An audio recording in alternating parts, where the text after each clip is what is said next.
In the history of football, there have been plenty of upsets and underdog stories.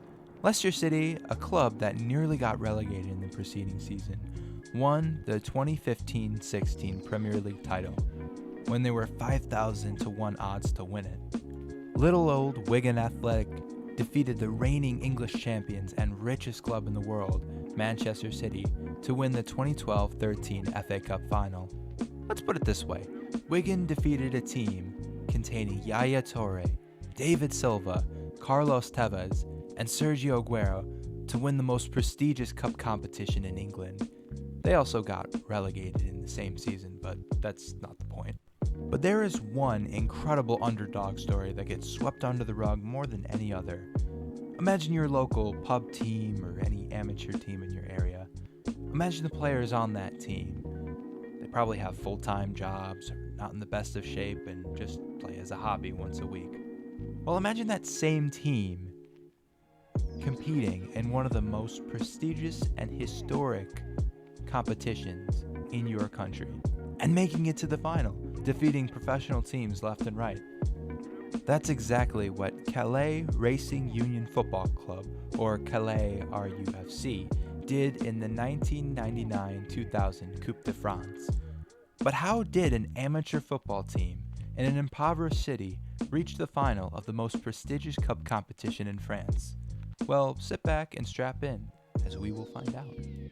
The club was founded in 1902 as Racing Club de Calais and had good results in the Coupe de France, reaching the quarterfinals of the competition in 1921. The club joined the professional ranks in 1933, but gave up its professional status 5 years later due to a lack of sufficient financial resources. Eventually, after a merger between Racing Club de Calais and Union Sportive, Calais Racing Union Football Club were founded and would spend a quarter of a decade bouncing around the amateur leagues. In the 1999-2000 season, they competed in the Championnat National 2, the wholly amateur fourth tier, having posed losses of £200,000 the previous season. The players had full-time jobs and played for the club without receiving any pay. Right back Jocelyn Merlin and winger Michael Gerard were shopkeepers who sold alcohol to tourists. Midfielder Stefan Kanu was a gardener, and star player Emmanuel Vasseur worked as an electrician on trains in the Channel Tunnel.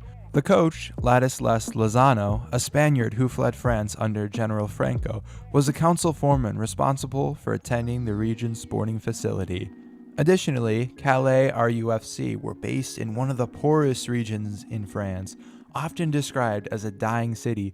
Tourists were often warned to close their car windows and lock their doors as they drive past. So in hindsight, this was a club that shouldn't even have the right to dream of reaching the heights of French football. But that was about to change. At the beginning of the cup competition, Calais RUFC started in the fourth round, going to the round of 64. Defeating amateur side Champagne Les Heston 10-0, Saint Nicolas de Arès 3-1, Marly 2-1, Bethune 1-0, and semi-professional side Dunkirk 4-0. In the round of 64, French giants Lille awaited them. While Lille hadn't won a major title in 35 years, they were still a force to be reckoned with in French football, having won 2 Ligue championships and 5 French Cups. One of the rules of the Coupe de France is that whenever a side faces off against a team ranked 2 tiers or lower than them, the lower ranked side gets to host the match, regardless of the stage of the tournament. The tiny Stade Julien Denis witnessed a 1-1 draw with Calais, prevailing 7-6 on penalties, before easily dispatching 5th tier Legon Castet 3-0. Calais would come across yet another League 2 side in the round of 16. Cannes. Since their small stadium had already outgrown the importance of the tie, the Stade Félix Boulanger in Lens was designed as Calais' new home ground for the cup game.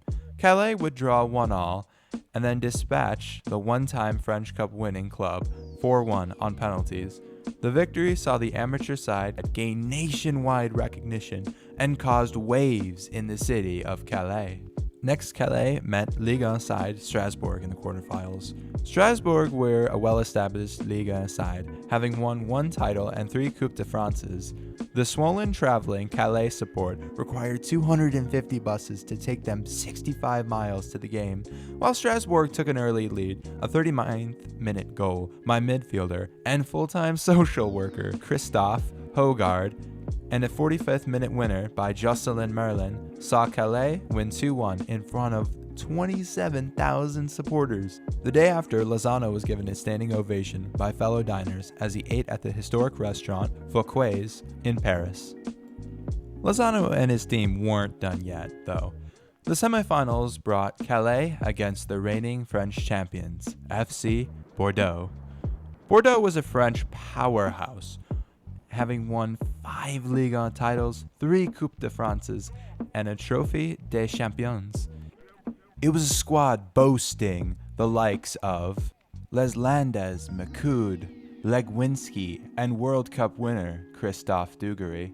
However, at the Stade Félix Bollaert, in front of 38,374 people, Calais put on a show. Cedric Handu scored in injury time before Leslander drew Bordeaux 1-1 in the 108th minute. Goals by Mathieu Millin and Michael Gerard put Calais 3-1 up, putting them ever closer to completing the miracle. The town went wild. The players received £10,000 each for their efforts, and Lozano even suffered a minor heart attack in the aftermath, resulting in 3 days in hospital, during which he received a get-well phone call from President Jacques Chirac. In the build-up to the final, Calais mania gripped France. Its TV channels, newspapers, bars, and cafes were awash with talk of the amateur side. All France behind Calais was the motto. Unfortunately, not all Calais could secure access to the side's greatest moment, far from it. The club received 50,000 applications for tickets, but the final was allocated to just 19,300 of the Stade de France's 8,000 seats. After 34 minutes, it seemed that the Giant Killers would claim another victim as Jérôme Duduret opened the scoring. However, future Man City and Newcastle midfielder Anson Saberski levered the scoring in the 50th minute before killing off the miracle with a 90-minute penalty.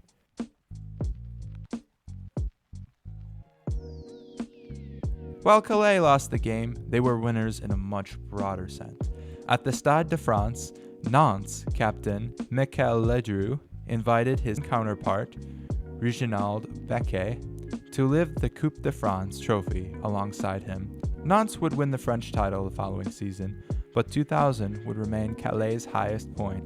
They would embark on another cup run in 2006, reaching the quarterfinals, but then fell into a prolonged financial problems that eventually led to the club's liquidation in 2017. Their cup run was voted as the best of all time by France Football magazine readers in 2017, and many other clubs had followed in Calais' footsteps, establishing the Coupe de France as one of the most unpredictable and entertaining domestic cup competitions in Europe. Today, the successor of the club, Racing Club Calais, which was founded from a merger of Grand Calais Pascal FC and Calais FC Haas de France, play in France's 6th tier in front of the 12,000 capacity stadium, whose name pays homage to one of the greatest underdog stories in the 106-year history of the Coupe de France, the Stade des Éopes, the Stadium of the Epic. In my opinion, this story is one of the greatest underdog stories of all time.